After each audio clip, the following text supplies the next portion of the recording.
بسم اللہ الرحمن الرحیم۔ السلام علیکم۔ سمرقند سے طویل سفر طے کر کے آنے والا قاصد سلطنت اسلامیہ کے حکمران عمر بن عبدالعزیز سے ملنا چاہتا تھا۔ اس کے پاس ایک خط تھا جس میں غیر مسلم پادری نے مسلمان سپہ سالار قتیبہ بن مسلم کی شکایت کی۔ پادری نے لکھا، ہم نے سنا تھا کہ مسلمان جنگ اور حملے سے پہلے قبول اسلام کی دعوت دیتے ہیں۔ اگر دعوت قبول نہ کی جائے تو جزیہ دینے کا مطالبہ کرتے ہیں، اور اگر کوئی ان دونوں شرائط کو قبول کرنے سے انکار کرے تو جنگ کے لیے تیار ہو جاتے ہیں۔ مگر ہمارے ساتھ ایسا نہیں کیا گیا اور ہم پر راتوں رات اچانک حملہ کر کے ہمیں مفتوح کر لیا گیا ہے۔ یہ خط سمرقند کے سب سے بڑے پادری نے سلطنت اسلامیہ کے فرمانروا عمر بن عبدالعزیز کے نام لکھا تھا۔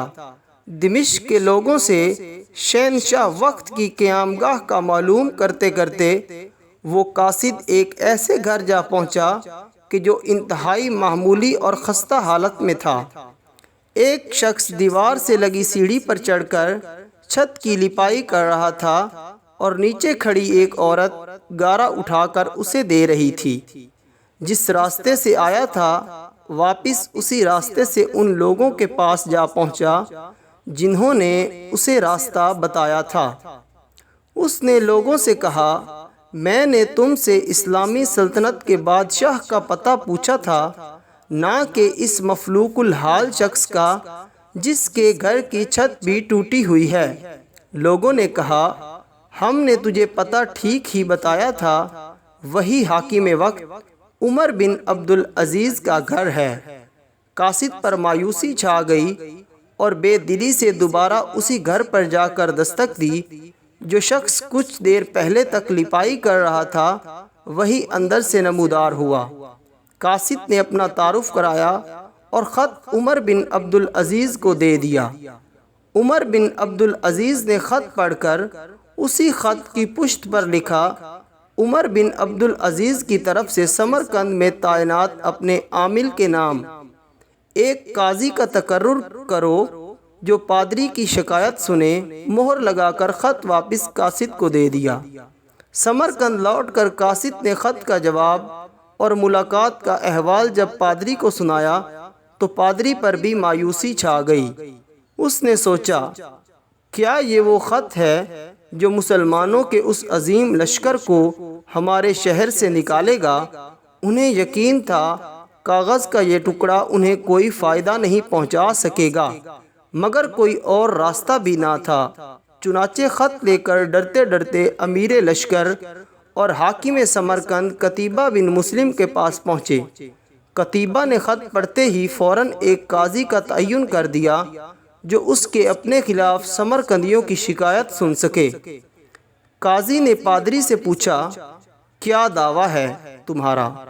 پادری نے کہا، قتیبہ نے بغیر کسی پیشگی اطلاع کے ہم پر حملہ کیا، نہ تو اس نے ہمیں اسلام قبول کرنے کی دعوت دی تھی اور نہ ہی ہمیں کسی سوچ و بچار کا موقع دیا تھا۔ قاضی نے قتیبہ کو دیکھ کر پوچھا، کیا کہتے ہو تم؟ اس دعوے کے جواب میں قتیبہ نے کہا، قاضی صاحب، جنگ تو ہوتی ہی فریب اور دھوکہ ہے۔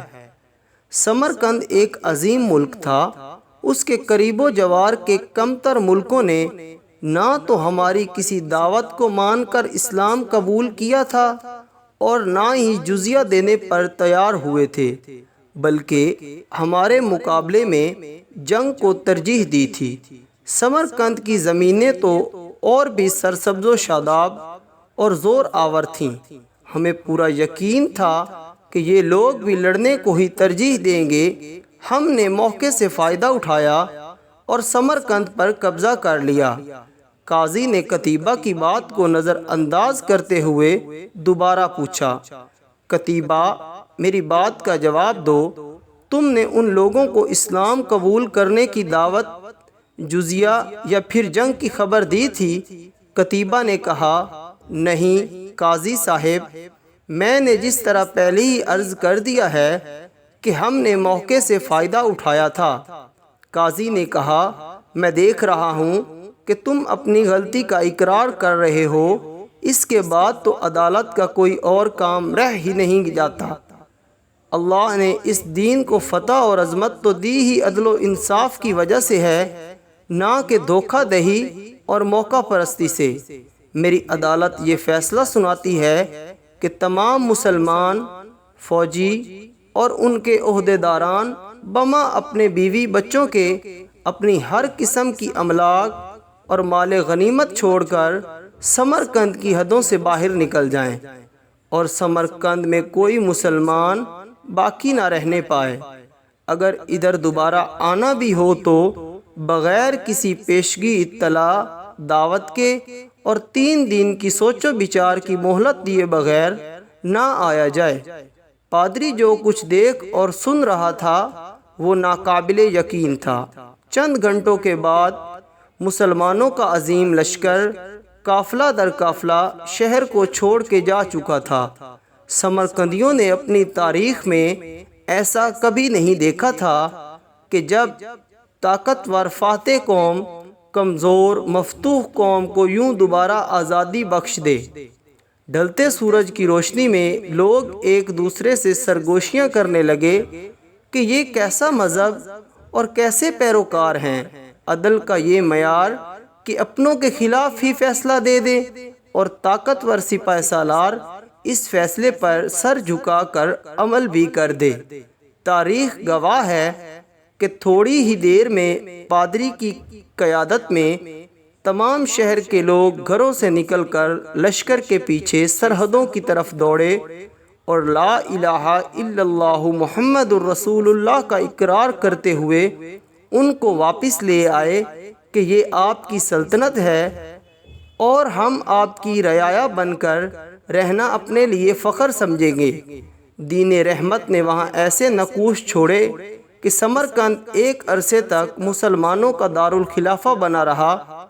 کبھی رہبر دو عالم حضرت محمد صلی اللہ علیہ وآلہ وسلم کی امت ایسی ہوا کرتی تھی، آج غیر مسلم تو دور کی بات، مسلمان سے مسلمان کو کوئی امان نہیں۔